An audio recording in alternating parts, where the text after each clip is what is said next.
तो आइए इस वीडियो में हम लोग देखते हैं अपने बाकी बचे हुए important MCQ of P block for term 1 examination class 12। Okay, so it is the part 2। आइए तो देखिए जरा फर्स्ट क्वेश्चन में क्या क्या रखा है। यहाँ तक हम लोग पहले कर चुके थे। Now it is question number 16। So which of the following reaction is an example of redox reaction. ठीक है ना। अब हमको बताना है कि इनमें से कौन सी जो रिएक्शन है वो एग्जांपल रिडॉक्स रिएक्शन की। और तुम लोगों को मालूम है redox reaction is reaction in which reduction and oxidation takes place simultaneously. सही है ना, जिसके अंदर रिडक्शन और ऑक्सीडेशन दोनों साथ में हो रहे हो। तो कोई भी रेंडमली उठा लो। जैसे अगर हम लोग स्टार्टिंग शुरू करते हैं फर्स्ट एमसीक्यू के पार्ट से, that is XeF4 plus O2F2 it gives XeF6 plus O2। ठीक है, अब इसके अंदर सबके अपने को OS निकालनी है। OS बोले तो ऑक्सीडेशन स्टेट। अगर तुम लोग यहाँ पर बात करो तो देखो फ्लोरीन की तो सिंपली -1 ही रहने वाली है।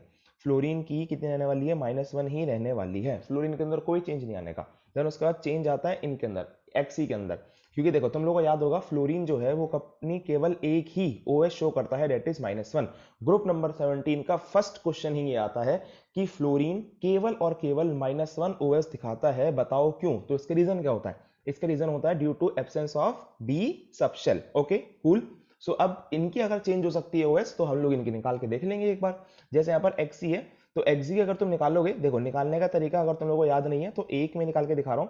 अगर जिसकी निकालनी है उसकी X plus Fe, sorry F की कितनी है? -1। और टोटल F कितने हैं? 4 इज इक्वल्स टू 0। सिंपल, कोई नो चार्ज। सो X की वैल्यू कितनी आ जाएगी यहाँ पर? X की वैल्यू हो जाएगी यहाँ पर +4। सही है, तो यहाँ पर मतलब कि Xe की जो OS है दैट इज +4। और ऐसे यहाँ पर अगर तुम O2 की निकालोगे, देखो एक और देख लो, O2F2। सो जिसकी निकालनी है उसकी X कितने हैं? 2 है। प्लस फ्लोरीन की -1, अगेन कितने फ्लोरीन है? 2 इज इक्वल्स टू में 0। सो यहाँ पर जो X की वैल्यू है डेट इज इक्वल्स टू +1। सो यहाँ पर जो ऑक्सीजन है इट इज इन +1 और यहाँ पर जो Xe है इट इज इन +6 एंड यहाँ पर जो O2 है डेट इज इन 0। सो अब तुम लोग देख सकते हो कि यहाँ पर जो +4 से +6 हो रही है किसकी OS? Xe की OS। तो वो किसका एग्जाम्पल है? वो एग्जाम्पल है ऑक्सीडेशन का, क्योंकि OS का बढ़ना क्या कहलाता है? ऑक्सीडेशन कहलाता है। देन यहाँ पर जो O2 की +1 से कितनी हो रही है? 0 हो रही है, that is example of reduction, क्योंकि OS का घटना कहलाता है रिडक्शन। सही है, इतनी सिंपल कहानी तुमको मालूम होगी। तो इसका मतलब यही बस निकल के आ गया अपना आंसर। तो इसका मतलब first reaction is the redox reaction.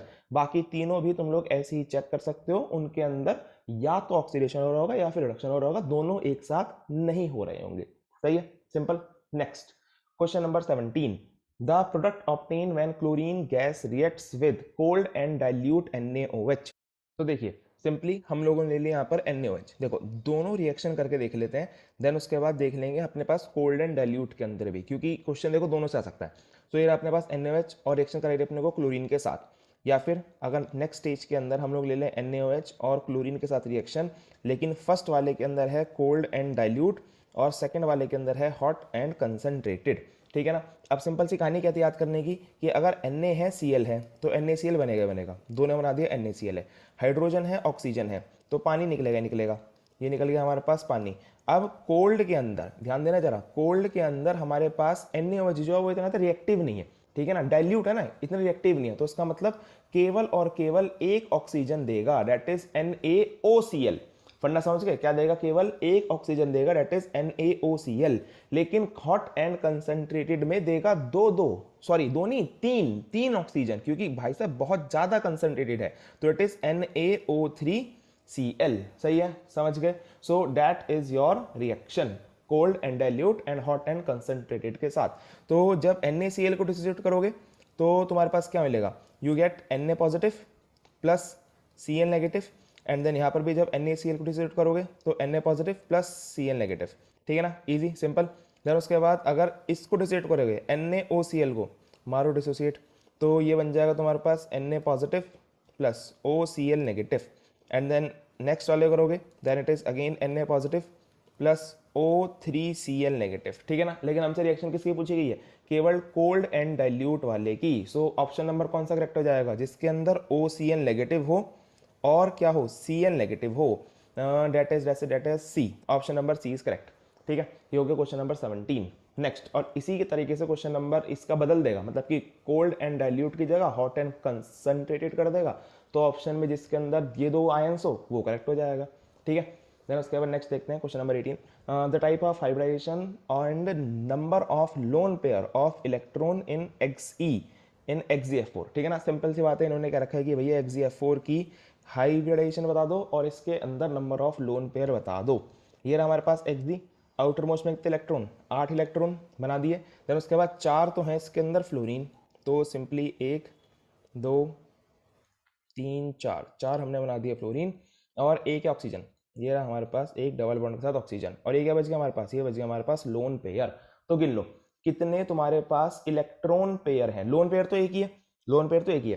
कितने इलेक्ट्रॉन पेयर हैं, 4 तो ये रहे फ्लोरीन के, ठीक है ना, 4 बॉन्ड किसके हैं, फ्लोरीन के, और उसके बाद एक ये रहा ऑक्सीजन के साथ। इसका मतलब 5 तो है तुम्हारे पास बॉन्ड पेयर, 5 क्या है, बॉन्ड पेयर, और एक क्या है, लोन पेयर।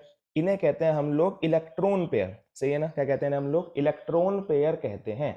तो बस अगर तुम्हारे पास 6 इलेक्ट्रॉन पेयर है टोटल, तो 6 के हिसाब से कितनी होगी हाइब्रिडाइजेशन, अगर तुम लोग याद रखोगे तो 2 के अंदर कितनी होती है, 2 के अंदर होती है sp, 3 के अंदर sp2, 4 होते हैं इलेक्ट्रॉन पेयर तो sp3, देन उसके बाद 5 के अंदर sp3d, देन उसके बाद 6 के अंदर sp3d2, सही है, easy. So it is sp3d2 and 1, option number A is correct, ठीक है, सिंपल।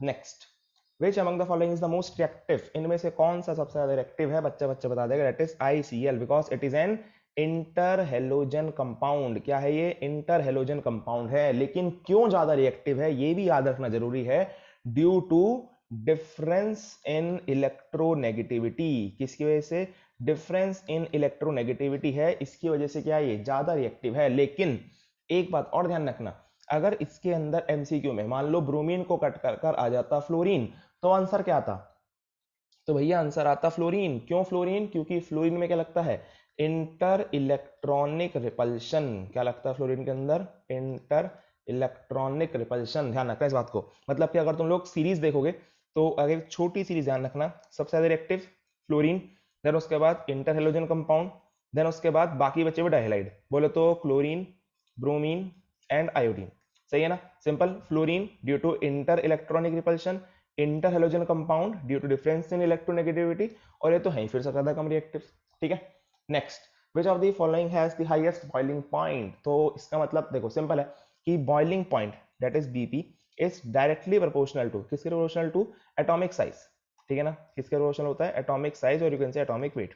तो सिंपल सी कहानी है, तो इसका मतलब सबसे ज्यादा एटॉमिक वेट या फिर एटॉमिक साइज जिसका होगा वो उसका सबसे ज्यादा बॉइलिंग पॉइंट रहेगा। और तुम लोगों को मालूम है 18 ग्रुप के अंदर helium, neon, argon, krypton, xenon, then radon, ठीक है ना। तो अगर हम देखें तो सबसे ज्यादा वाला कौन सा है, it is I think xenon, ठीक है ना, सिंपल इजी, तो जिनॉन इसका आंसर हो गया, ठीक है। Next, among the following oxo acids the correct decreasing order of acidic strength is.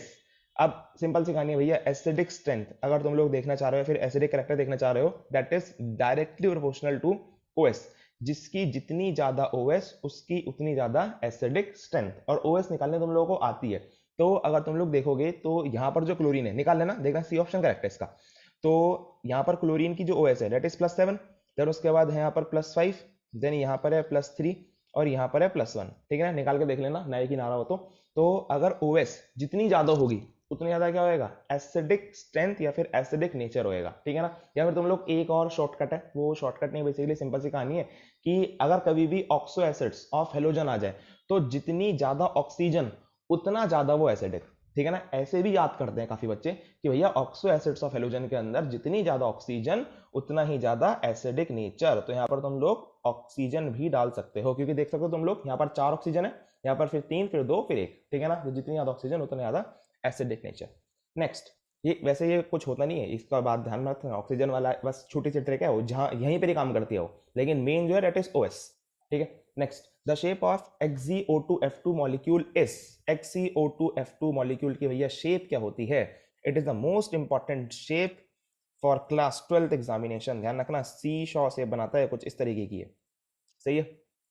ये बन गया लोन पेयर, ठीक है ना, क्योंकि XZ के आउटर मोस्ट में कितने होते हैं, 8 होते हैं, तो एक तो लोन पेयर, देन उसके बाद 3 4 5 6 7 8, ठीक है ना। तो ये कैसी शेप है, it is seesaw shape, simple. Then उसके बाद next, chlorine act as a bleaching agent only in the presence of. अब ये तुमने एनसीईआरटी में पढ़ा है कि क्लोरीन जो है वो एक्ट करता है एज ए ब्लीचिंग एजेंट। क्यों?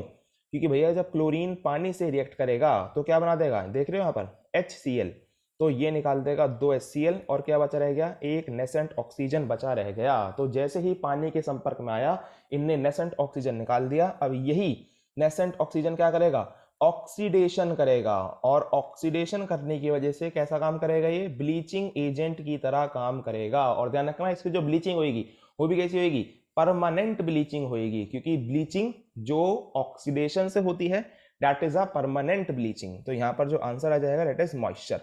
ठीक है ना, पानी के लिए मॉइस्चर करो, बात ही किया। देन उसके बाद next, the player of, sorry player नहीं pair, the pair of compound with 2 lone pairs of electron on the central atom.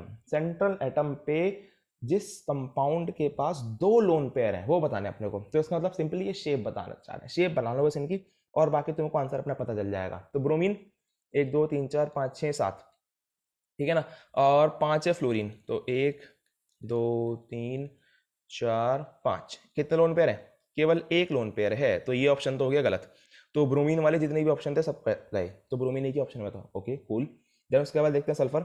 Sulphur 1 2 3 4 5 6 होता है आउटरमोस्ट में, 4 है हमारे पास फ्लोरीन, तो इसमें भी अगेन सेम कहानी भैया, एक ही लोन पेयर है। एक लोन पेयर नहीं चाहिए अपने को चाहिए कितने लोन पेयर, 2 लोन पेयर। तो ये आ गया हमारे पास इसका, तो सल्फर वाले भी सारे ऑप्शन गए, तो इसका मतलब ये भी ऑप्शन गया। देन उसके बाद बचा क्या, सल्फर वाला ये भी गया, तो बचा बस ये, तो ये ऑप्शन है। ठीक है ना, देख लेना एक बार बना के, या चलो देख ही लेते हैं। एक्सी आउटर मोस्ट में कितने होते हैं, 8, तो बिल्कुल करेक्ट है। ये रहा एक लोन पेयर, ये रहा एक लोन पेयर, और 4 हैं हमारे पास फ्लोरीन के साथ अटैच्ड।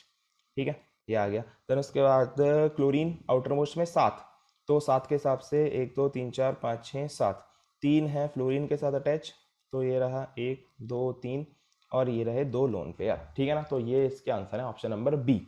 सही है। नेक्स्ट, तो इस तरीके के क्वेश्चन थोड़े इंपॉर्टेंट होते हैं, जरा देखना, क्योंकि इसके अंदर बेसिकली होता क्या है कि एक पैराग्राफ होता है, देन उसी पैराग्राफ पे बेस्ड 3 क्वेश्चन होते हैं, जैसे तुम लोग इंग्लिश में करते हो ना कि रीडिंग द पैसेज वाले क्वेश्चन, बिल्कुल उसी तरीके से होते हैं। तो जनरली ये क्वेश्चन इसी में से निकल जाते हैं, पैराग्राफ में से, अगर ध्यान से पैराग्राफ पढ़ोगे तो। ठीक है ना, तो देखना इस क्वेश्चन के अंदर अपने को क्या क्या रखा है, the reaction of chlorine gas with cold and dilute and hot and concentrated NaOH, just अभी हम लोग करके आए हैं, in water gives sodium salts of 2 different oxo acid। ठीक है ना, सोडियम सॉल्ट देते हैं 2 different oxo acids of chlorine, that is P and Q. अब तुम लोगों को याद आ रहा होगा जब रिएक्शन करी थी, तो देखो बन क्या क्या रहा था, NaCl प्लस H2O, ये तो कॉमन थे दोनों में, NaCl प्लस H2O कॉमन थे, कूल। देन उसके बाद अगर तुम लोग लेते कोल्ड, क्या लेते तुम लोग, अगर लेते कोल्ड एंड डाइल्यूट, मतलब हल्का सा है, बहुत कम ऑक्सीजन देगा, कितनी ऑक्सीजन देगा, केवल एक, दैट इज NaOCl, सिंपल। लेकिन अगर होता वो हॉट एंड कंसंट्रेटेड, ठीक है ना, तो क्या देगा, 3 ऑक्सीजन देगा, NaO3Cl। ठीक है, सिंपल। तो ये आ गया हमारे पास क्या, P और Q। अगर तुम लोग को याद आ रही हो रिएक्शन, तो यही रिएक्शन हुई थी, अभी हमने जस्ट करी है, तो ये आ गया हमारे पास P एंड Q। फिर आगे रखा है chlorine gets reacts with SO2। अब जब क्लोरीन रिएक्ट करेगा किसके साथ, SO2 के साथ, तो क्या बनाएगा, क्या बनाएगा, सिंपली ऐड कर दो भैया, SO2Cl2 बनाएगा, खत्म। तो ये आ गया हमारे पास क्या, it gives a product R। ठीक है ना, ये देगा अपने पास R, तो ये रहा अपने पास R, तो बस यही पूछा होगा शायद। हाँ बिल्कुल सही है। Formula of P, formula of P is NaOCl, that is option number A is correct. Formula of Q, formula of Q that is NaO3Cl, NaO3Cl कोई भी नहीं है, ओके। तो मतलब यहाँ से 3 हट के कहाँ पर आ जाएगा, यहाँ पर आ जाएगा NaO3Cl, सही है ना, तो ऑप्शन नंबर C करेक्ट हो गया। Then what is the formula of R, R का फॉर्मूला क्या होगा, SO2Cl2। ठीक है, तो ये आ गया हमारे पास, तो ये तो हमारे पास question number 25। Next, what is the halogen acid, which of the halogen acid have highest bond dissociation enthalpy, इनमें से सबसे ज्यादा एनर्जी किसके बॉन्ड को तोड़ने में देनी पड़ेगी, तो सिंपल आंसर क्या आएगा, HF, क्योंकि भैया HF का बॉन्ड जो है वो है सबसे ज्यादा छोटा, सही है ना, जितना ज्यादा छोटा बॉन्ड उतनी ही ज्यादा क्या करनी पड़ेगी, उसे एनर्जी देनी पड़ेगी, तो simple answer is HF। Next, एक black colour compound of manganese, okay, एक ब्लैक कलर कंपाउंड अपने पास किसका, मैग्नीज का, reacts with halogen acid to give greenish yellow gas. अब ये जरा इंपॉर्टेंट है, ध्यान से देखना जरा, ग्रीनिश येलो गैस, और तुम्हारे दिमाग में क्या आना चाहिए भैया, दिमाग में आना चाहिए क्लोरीन का, because chlorine is a greenish yellow gas. और यहाँ पर कौन सी रिएक्शन की बात चल रही है, ये मतलब कि एक बात है क्लोरीन को बनाने की, तो सबसे पहले ही अगर हमें प्रिपरेशन याद करो क्लोरीन की, तो वो किससे होती है, दैट इज फ्रॉम MnO2, तो it is the oxide of manganese. तो यहाँ पर इसी की बात चल रही है, that is a compound of manganese reacts with halogen acid. अगर मेरे को सही याद आ रहा है तो MnO2 रिएक्ट करता है HCl के साथ, ठीक है ना, और बनाता है MnCl2, और क्लोरीन बनाता है, एंड देन उसके बाद ऑक्सीजन का कंपाउंड बनाता है, दैट इज H2, ठीक है ना। सिंपल है, हाइड्रोजन ऑक्सीजन है, पानी बनेगा बनेगा, Mn है तो बन जाएगा MnCl2, और क्लोरीन अपना बनना ही बनना है, ठीक है ना। तो ये हो गया अपने पास रिएक्शन जिसके अंदर हमारे पास ग्रीनिश येलो गैस कौन सी आई है, क्लोरीन आई है। देख रहे हो, मतलब कि कलर देखकर पहचान में आ जाता है गैस के बारे में, ठीक है ना, क्योंकि इसीलिए कहते हैं कि एनसीईआरटी को ध्यान से पढ़ना चाहिए।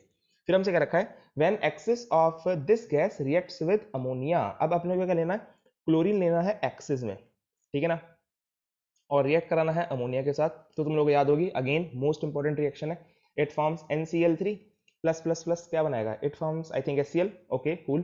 फिर उसके बाद अगर इसी का उल्टा होता, ये भी देख लो, अगर इसी का उल्टा होता तो NH3 एक्सिस में होता, तो हमारे पास क्या बनता है, it is ammonium chloride NH4Cl plus निकल जाता है यहाँ पर N2, ठीक है ना, लेकिन अपने पास काम की रिएक्शन है वाली। फिर आगे देखते हैं क्या रखा है, N unstable try halide is formed, बिल्कुल सही है, एक अनस्टेबल ट्राई हेलाइड बना है, that is this NCl3। In this process the oxidation state of nitrogen changes from। अब हमसे कहा गया है कि इस प्रोसेस के अंदर ऑक्सीडेशन स्टेट किसकी, नाइट्रोजन की, किस तरीके से चेंज हुई है। तो यहां पर अगर हम लोग x मान लेंगे नाइट्रोजन की OS को, हाइड्रोजन की होगी +1, ठीक है ना, कितना हाइड्रोजन है भैया, 3 हाइड्रोजन है, इज टू में क्या आएगा, 0 आएगा। सो x के लिए कितनी हो गई, -3। यहाँ पे अगर हम फिर से x मान लेंगे, प्लस क्लोरीन की कितनी होती है, -1, कितने क्लोरीन है, 3, इज टू में क्या आएगा, 0 आएगा। सो x के लिए कितनी जाएगी, +3 हो जाएगी। तो सिंपली मतलब कि यहाँ से यहाँ तक हम लोग कहाँ जा रहे हैं, -3 से +3 जा रहे हैं, तो सिंपल आंसर क्या जाएगा, ए आ जाएगा, -3 to +3, सही है। Next, what is the following does not exist, which of the following does not exist, तो इनमें से कौन सा एग्जिस्ट नहीं करता, तो भैया तो तुम लोग खुद भी देख कर बता सकते हो, दैट इज NeF2, ठीक है ना, इसमें कोई डाउट होगा नहीं, नियॉन, क्योंकि अब तक हमने जिनॉन के कंपाउंड्स ही पढ़े हैं, ठीक है। Next, assertion reason, most awaited question, assertion reason देखो जरा। तो इसके अंदर पहले मैं तुमको ऑप्शन रीड करना सिखा दो कि भैया ऑप्शन इनके होते कैसे कैसे। सो असर्शन रीजन के केवल ये 4 ही ऑप्शन होंगे, और तुम्हारे पास 5 से 6 असर्शन रीजन के क्वेश्चन आ जाएंगे। अब इन 4 ऑप्शन में है क्या क्या, असर्शन इज करेक्ट, मतलब कि सबसे पहली जो स्टेटमेंट होगी दैट इज दिस, जैसे 29th क्वेश्चन है, अब इस 29th क्वेश्चन में जो पहली स्टेटमेंट है वो होती है असर्शन, दूसरी स्टेटमेंट होती है रीजन, ठीक है ना। तो इसका मतलब क्या कहना चाह रहे हैं, असर्शन सही है, रीजन भी सही है, और रीजन जो है, रीजन जिस नाम से देख रहे हो रीजन है, तो reason is the correct explanation of assertion, ये तो होगा ऑप्शन नंबर ए। देन उसके बाद सेकंड ऑप्शन क्या होता है, असर्शन भी सही है, रीजन भी सही है, लेकिन reason is not the correct explanation of assertion, की रीजन जो है वो उसकी एक्सप्लेनेशन सही नहीं दे रहा है, बल्कि बात वो भी सही है, ठीक है ना। देन उसके बाद assertion is correct, reason is incorrect, reason is correct, assertion is incorrect, ठीक है ना, ये तो COD होते हैं, बहुत आसान।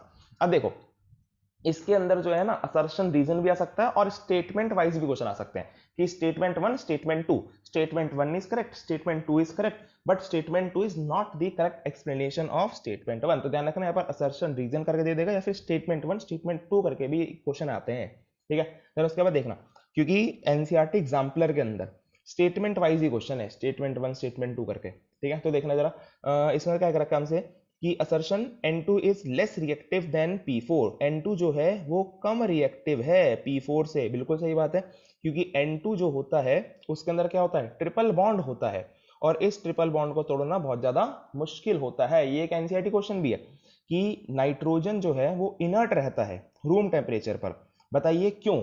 अब इसका रीजन क्या होता है, क्योंकि नाइट्रोजन के अंदर क्या होता है, ट्रिपल बॉन्ड होता है, लेकिन फास्फोरस के अंदर P4 बनता है, याद होगा तुम लोगों को, फास्फोरस से क्या बनता है, P4 बनता है। अब ये जो P4 है इसमें क्या है, सारे के सारे सिंगल सिंगल बॉन्ड है, तो ये तो हो गया हमारे पास असर्शन। अब नेक्स्ट है हमारे पास रीजन, रीजन क्या क्या रखा है इसका, रीजन में क्या रखा है, nitrogen has more electron gain enthalpy than phosphorus, nitrogen की इलेक्ट्रॉन गेन एंथैल्पी क्या होती है, ज्यादा होती है एज कंपेयर टू फास्फोरस। नहीं भैया नहीं, ये तो थोड़ी सी गड़बड़ बात कर दी उन्होंने, क्योंकि नाइट्रोजन का जो साइज होता है वो होता है बहुत ज्यादा छोटा, ये रहा छोटा सा नाइट्रोजन, ठीक है। लेकिन फॉस्फोरस का साइज क्या होता है, थोड़ा बड़ा होता है। सही है, सिंपल।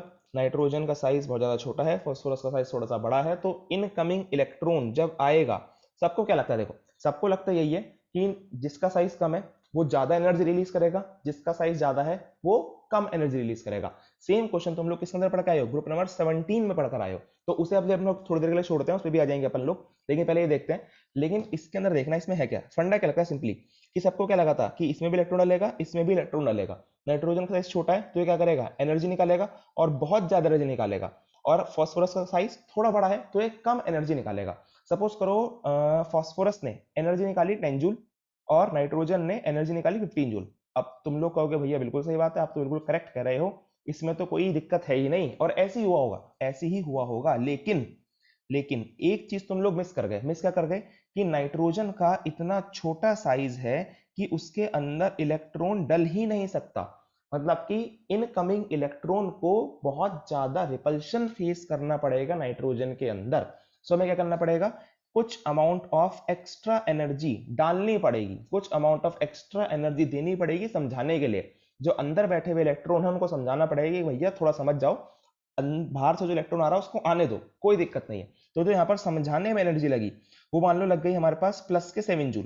कितनी लग गई, प्लस के 7 जूल अपने को समझाने में एनर्जी लग गई कि भैया समझ जाओ और आने दो इलेक्ट्रॉन को। तो अब हमारे पास जो नेट एनर्जी है वो कितनी हो गई, माइनस के 15 जो निकली थी, प्लस के 7 जो देनी पड़ी, कितना बचा हमारे पास, इट इज माइनस का 8।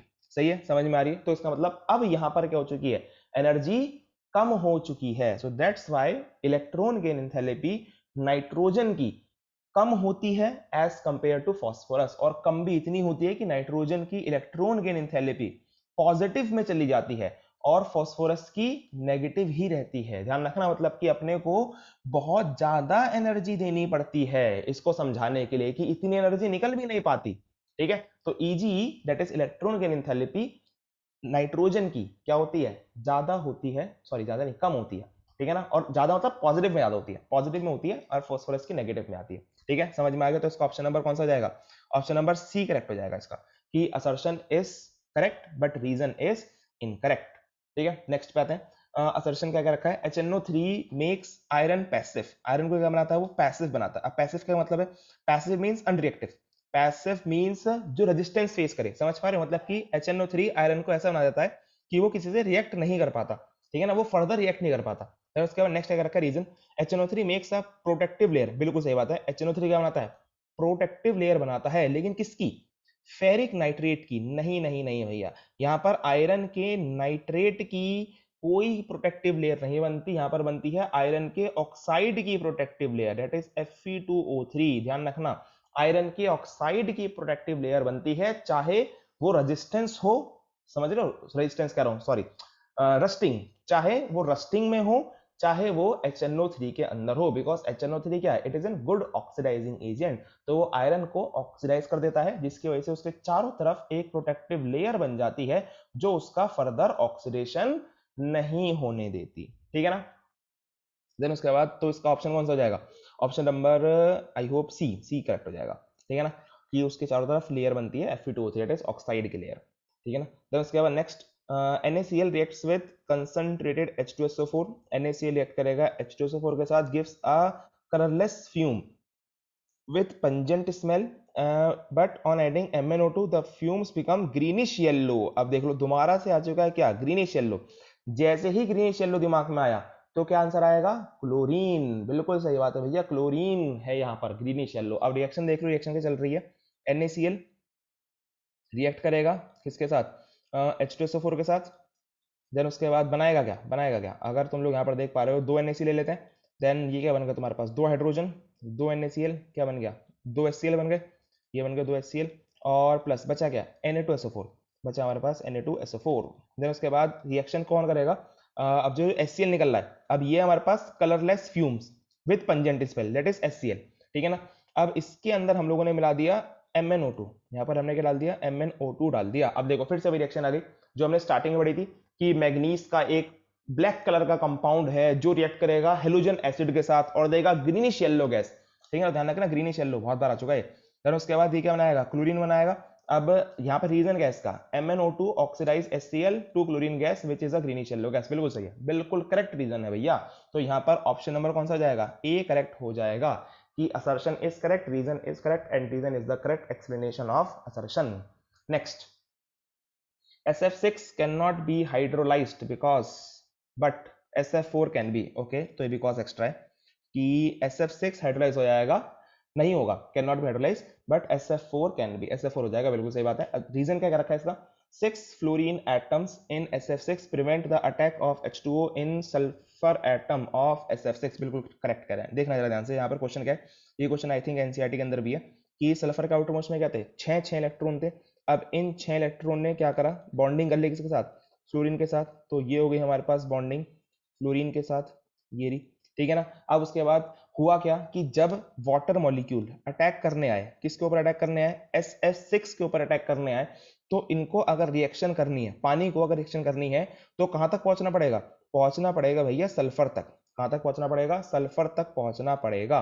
और सल्फर तक पहुंच ही नहीं पाएगा पानी, क्यों नहीं पहुंच पाएगा, क्योंकि उसके चारों तरफ इस तरीके से ये रे फ्लोरीन घेरा लगा के खड़े हुए हैं, ठीक है भाई, फ्लोरीन क्या करके खड़े हुए हैं, इसके चारों तरफ एक तरीके से एज ए बॉडीगार्ड की तरह खड़े हुए हैं कि भैया कोई भी आएगा पहले वो हमसे टकराएगा, सल्फर तक मुझे पहुंचने ही नहीं देंगे। तो अगर पानी सल्फर तक पहुंचेगा ही नहीं तो रिएक्शन होगी ही नहीं, बिल्कुल सही बात है। तो यही इन्होंने क्या रखा है, और इसी को हम लोग क्या कहते हैं, इसी को हम लोग कहते हैं स्टेरिक इफेक्ट, क्या कहते हैं इसे अपन लोग, स्टेरिक इफेक्ट कहते हैं, तो ध्यान रखना। सो यहाँ पर जो 6 फ्लोरीन एटम है उन्होंने क्या कर रखा है, प्रिवेंट कर रखा है H2 मॉलिक्यूल को कि वो सल्फर तक ना पहुंच पाए। तो इसका मतलब क्या है, it is option number A is correct कि assertion is correct, reason is correct and reason is the correct explanation of assertion. Then उसके बाद 33rd, then it says although PF5, PCl5 and PBr5 are known, the pentahalides of nitrogen does not be observed, बिल्कुल सही बात है, pentahalide nitrogen के नहीं बनते, केवल फास्फोरस ही बना पाता है, या फिर उसके आगे के एलिमेंट ही बना लेते हैं। रीजन क्या है, phosphorus has low electronegativity than nitrogen, reason तो सही है, देखो सही बोले तो फास्फोरस की इलेक्ट्रोनेगेटिविटी कम ही होती है, क्योंकि सबसे ज्यादा इलेक्ट्रोनेगेटिविटी किसकी होती है, फ्लोरीन की, देन ऑक्सीजन की, देन नाइट्रोजन की, तो फास्फोरस की नाइट्रोजन से कम ही होगी, बिल्कुल ठीक बात है। लेकिन भैया ये असर्शन का रीजन नहीं है, समझ पा रहे हो, असर्शन भी सही है, रीजन भी सही है, लेकिन वो उसकी करेक्ट एक्सप्लेनेशन नहीं है, क्योंकि नाइट्रोजन अगर पेंटाहलाइड्स नहीं बनाता तो उसके पीछे रीजन क्या है, उसके पीछे रीजन है due to absence of D subshell, सही है, याद आ रहा है, डी सबशेल नहीं होती नाइट्रोजन के पास, इसी वजह से वो पेंटाहेलाइड्स नहीं बनाता, तो इसका ऑप्शन नंबर बी करेक्ट हो जाएगा, ठीक है ना। तो इसका मतलब हमने असर्शन रीजन में चारों टाइप के देख लिए, यहां पर ऑप्शन नंबर ए और बी करेक्ट है, यहां पर ए और सी, यहां पर भी सी, बस एक डी वाला रह गया, असर्शन इज इनकरेक्ट, जब असर्शन ही इनकरेक्ट आ जाता, ठीक है ना। चलो वो भी देख लेंगे आगे आने वाली वीडियोस के अंदर। So which is not the way to increase the production of NH3 in Haber process? तो अगेन बहुत इजी सा क्वेश्चन है, एनसीईआरटी से रिलेटेड है कि हैबर प्रोसेस के अंदर अगर अपने को इंक्रीज करने होते थे तो उसके कितने तरीके थे, 4 तरीके थे।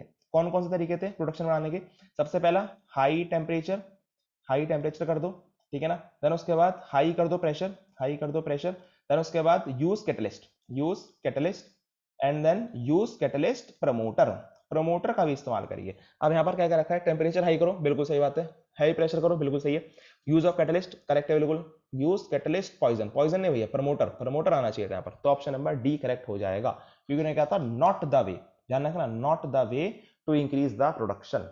Next, group 15 elements has high first ionization enthalpy as compared to group 14 and 15 elements due to, किसकी वजह से, 15वें ग्रुप की आयनाइजेशन एनर्जी क्या होती है, ज्यादा होती है, मतलब कि उसके अंदर इलेक्ट्रॉन निकालने में अपने को ज्यादा एनर्जी देनी पड़ेगी as compare to group 14 and 16 element, बताइए क्यों, तुम लोगों को मालूम है 15वें ग्रुप में कौन आता है, नाइट्रोजन आता है, 14 ग्रुप में कौन आता है भैया, कार्बन आता है, और 16 ग्रुप में कौन आता है, ऑक्सीजन आता है।